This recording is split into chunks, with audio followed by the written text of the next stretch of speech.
23 मार्च 2003 की यह बात है। एक फौजी उत्तर प्रदेश का रहने वाला लड़का था। जिला गाजीपुर और थाना भावलपुर लगता था और भावलपुर के मक्खनपुर गांव में का लड़का था। इस फौजी के बच्चे का अपहरण कर लिया। अपहरण करने का कारण था हत्या करना। फौजी के लड़के की हत्या करके उसको सब जंगल में फेंक दिया। मक्खनपुर के गांव के पुलिस सीएचओ होते हैं जिनका नाम डीके मिश्रा होता है। डीके मिश्रा ने इस हत्यारे से पूछा कि लाश कहाँ है, जितनी जल्दी हो सके उस लाश को ढूंढो। जिस जगह लाश को फेंका गया था उस आदमी को उस लाश के पास ले गए। उस लाश को देखने का दृश्य ज़्यादा ही भयानक था। बच्चा जिंदा था, मरा नहीं था। उसका गला दबाने की कोशिश की गई थी लेकिन वो पूरी तरह से मरा नहीं था और उस बच्चे के ऊपर कोबरा लेटा हुआ था। जैसे ही पुलिस डीके मिश्रा ने उस बच्चे के ऊपर से उस सांप को हटाने की कोशिश की थी, आसपास खड़े लोग भी यह कोशिश कर रहे थे। उस कोबरे को मार दिया जाता है। तभी इंस्पेक्टर कहते हैं कि इसको मारना नहीं, उसके सामने हाथ जोड़कर विनती करते हैं कि हे नाग देवता, तुमने इस बच्चे की अब तक रक्षा की है। अब मैं दावे के साथ कहता हूँ कि तुम इसके ऊपर इसकी रक्षा करने के लिए ही बैठे थे। अब इसकी सुरक्षा करने के लिए अब हम आ गए हैं, आप यहाँ से चले जाओ। इतना कहते ही नाग देवता वहाँ से चला जाता है और लोगों को सच में ही विश्वास हो गया था कि ये सांप उस बच्चे की रक्षा करने के लिए ही बैठा था। आज की जो कहानी मैं सुनाने जा रही हूँ, इस कहानी में कुछ ऐसा ही होता है। इस कहानी को सुनाने के बाद लोगों को विश्वास हो जाता है कि ये सच है। लोगों ने ये वीडियो बनाकर सोशल मीडिया पर डाल दिया और वीडियो वायरल होती चली गई, तो लोगों को लगने लगा कि यह कहानी सच है। नमस्कार दोस्तों, आज की जो कहानी है यह सच्ची घटना पर आधारित है। राजस्थान प्रदेश का जिला है जिसका गांव कोटा और जिसका थाना है सांगोर का गांव है रसकपुरिया। बात कर रही हूँ मैं 14 अक्टूबर 2023 की। घर के अंदर सांप जा रहा था। राजू लाल के यहाँ एक पड़ोसी की नज़र पड़ जाती है।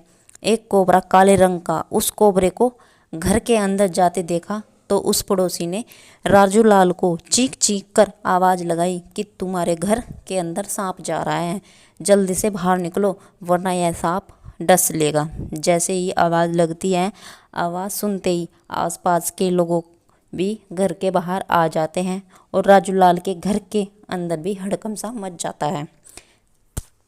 यह देखकर आसपास के लोग भी लाठी डंडे लेकर आ जाते हैं, सांप को ढूंढकर मारने के लिए चल जाते हैं। जो इस घर की मालकिन होती है जिसकी उम्र लगभग 35 साल की होती है, जिसका नाम बादाम देवी होता है, वह घर से कहीं बाहर जा रही थी।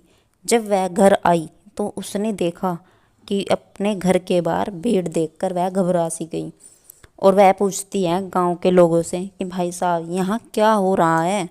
तभी वहाँ के लोग कहते हैं कि तुम्हारे घर में कोबरा सांप घुस गया है, बहुत बड़ा है और जहरीला है और ऐसा ना हो वो किसी को काट ले। जैसे ही लोग उस सांप को देखते हैं और उसे तुरंत मारने की सोचते हैं, तभी उस घर की मालकिन चीख चीख कर कहती है कि उस सांप को मारना नहीं है, अगर किसी ने इसको मारने की कोशिश की तो अच्छा नहीं होगा। बादाम देवी गांव वालों को मारने से रोक रही थी, तो गांव वाले सोच रहे थे कि यह सांप को मारने से क्यों रोक रही है। बार बार वह औरत उन लोगों को रोक रही थी तो वे रुक जाते थे। तो रोकने के बाद वहाँ लोग काफ़ी संख्या में इकट्ठा हो जाते हैं। इसी बीच घर से लोगों को बाहर निकाला जाता है। घर से बाहर निकालने के बाद उन लोगों को कहा जाता है कि तुम इस सांप से दूर रहो क्योंकि यह सांप मेरा बेटा है और यह आप वापस आ गया है। जैसे ही यह बात महिला ने बोली कि मेरा बेटा वापस आ गया है, तो लोगों को लग रहा था कि इस औरत का तो दिमाग ठीक नहीं है, इसकी दिमाग की मानसिक स्थिति ठीक नहीं है। कुछ ही देर के बाद वह सांप जिस रास्ते से गया था उसी रास्ते से घर से बाहर आ गया।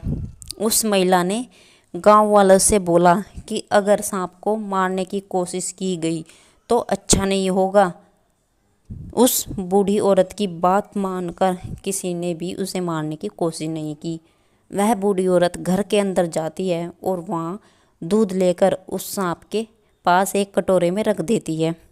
जो सांप इधर उधर गुम हो गया था वो दूध को देखकर घर से बाहर आ गया और दूध पीने लगा।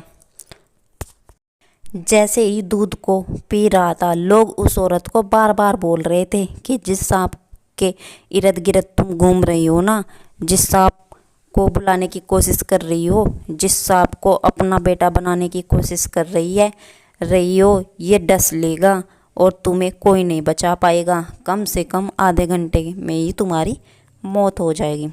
जब लोगों ने उस महिला को इस तरह की बातें कही तो महिला ने बोला कि मैं अभी के अभी ये सच करके दिखाऊंगी कि ये मेरा बेटा है या नहीं है। उस महिला ने अपनी साड़ी का आंचल उस सांप के पास रख दिया था और बोला कि अगर तुम मेरे बेटे हो ना तो तुम इस आंचल में आकर बैठ जाओगे, अगर नहीं हो तुम यहाँ से चले जाओ। उस बूढ़ी औरत ने यह बात बोली तो सांप उसके आंचल में आकर बैठ जाता है। जब वह सांप आंचल में बैठ रहा था तो लोगों को आश्चर्य हुआ और उन लोगों को विश्वास हो गया कि हाँ, ये इसका बेटा है। लोगों ने इस घटना की वीडियो बनाई और सोशल मीडिया पर डाल दी। वीडियो बनाने के बाद उस वीडियो को सोशल मीडिया पर डाला और वह वायरल होती चली गई। अभी तक लोग घबरा रहे थे, लोग देख रहे थे कि यह बूढ़ी औरत क्या कर रही है। उस बूढ़ी औरत ने सांप को गले में डालकर घूम रही थी। जितने लोग वहाँ खड़े हुए थे, बड़ी संख्या में लोग थे, यह खबर वहाँ पे आग की तरह फैलती फैलती चली गई। बड़ी संख्या में हाथ जोड़कर लोग खड़े हुए थे कि कोई उस बूढ़ी औरत को पागल बता रहा है और कोई उसे कुछ कह रहा है। अगर सांप ने डस लिया तो यह बूढ़ी औरत जल्दी ही मर जाएगी। सुबह से यह दृश्य शुरू हुआ और शाम तक ऐसे ही चलता रहा और उसे जंगल की तरफ कर दिया और कहा, नाग देवता, मेरा बेटा, अब तुम यहाँ से चले जाओ, अब तुम अपनी जगह जहाँ रहना है वहाँ रह लो। तो सांप उस बूढ़ी औरत की बात मान रहा था कि जैसे कोई बच्चा मानता है और उसके बाद सांप वहाँ से चला जाता है।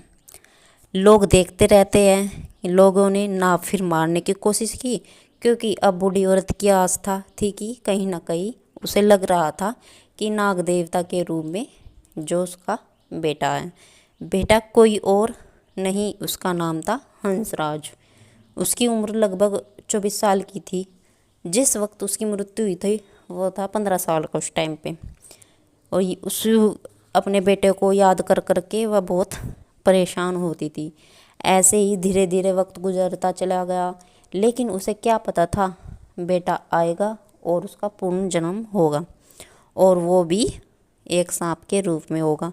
जैसे जैसे वह बात कर रही थी वैसे वैसे ही होता रहा। गांव में इस तरह की चर्चा होनी शुरू हो जाती है कि राजू लाल के घर से सांप घुस गया। इस तरह की चर्चा होने लगी और सोशल मीडिया पर वीडियो वायरल हो रही थी। 17 अक्टूबर 2023 को यह महिला सुबह सुबह यह खेत में जाती है, अपना चारा या कुछ भी काम करने के लिए वह जाती है। जैसे ही वह जा रही थी वहीं चारे के पास में वही सांप कोबरा फन फैलाए बैठा था और उसी बूढ़ी औरत ने कहा और वहीं आंचल फैलाया अपने आंचल में लेकर फिर वह सीधा गांव में आ गई। उस औरत को देखते ही देखते सैकड़ों लोगों की भीड़ हो जाती है। उसने अपने उसके आंगन में एक चबूतरे का पेड़ था, उसके नीचे उसने सांप को रख दिया था। गांव को लोगों को आना जाना शुरू हो जाता है। कोई दूध लेकर आ रहा है, कोई कुछ लेकर आ रहा है, तो ऐसे ही भीड़ इकट्ठा हो गई। सुबह से लेकर शाम तक लोगों की भीड़ ऐसे ही रही।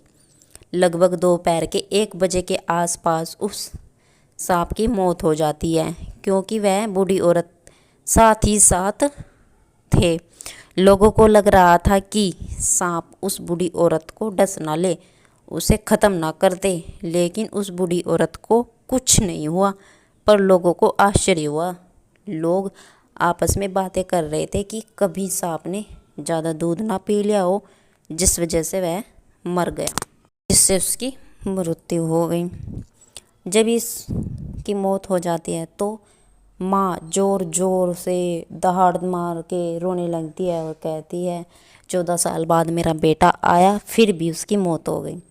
बूढ़ी औरत यह मानने को तैयार ही नहीं थी कि ये सांप है। वो तो उसको अपना लड़का ही समझती थी। सांप की मौत होने के बाद पूरे रीति रिवाजों के साथ उसका अंतिम संस्कार कराते हैं। खेतों पर उसका अंतिम संस्कार होता है। जब यह मामला सोशल मीडिया पर वायरल हुआ तब लोगों को बड़ा आश्चर्य होता है कि यह कोबरा ऐसे कैसे कर सकता है। कुछ लोग कह रहे थे कि वो पहले से ही बीमार था, कि राजूलाल जो हंसलाल का बड़ा भाई होता है, इस बूढ़ी औरत का बड़ा बेटा होता है। वो खुद ही यह दावा कर रहा था कि ये मेरा भाई है। गांव के लोगों सब हंसराज मानने की बात को तैयार ही नहीं थे, जिसकी 15 साल पहले पानी में डूबकर मौत हो गई थी। दोस्तों, इस घटना को समझाने का उद्देश्य यह है कि किसी को परेशान करना नहीं है, किसी का दिल दुखाना नहीं है, ना ही कोई अंधविश्वास फैलाना है। जिस तरह उस औरत ने दावा किया था कि उसका बेटा वापस लौटकर आ गया है, वो भी सांप के रूप में। ये किस्सा सुनना का उद्देश्य था। आपको यह वीडियो अच्छी लगी हो तो चैनल को सब्सक्राइब करें, लाइक एंड शेयर ज़रूर करें।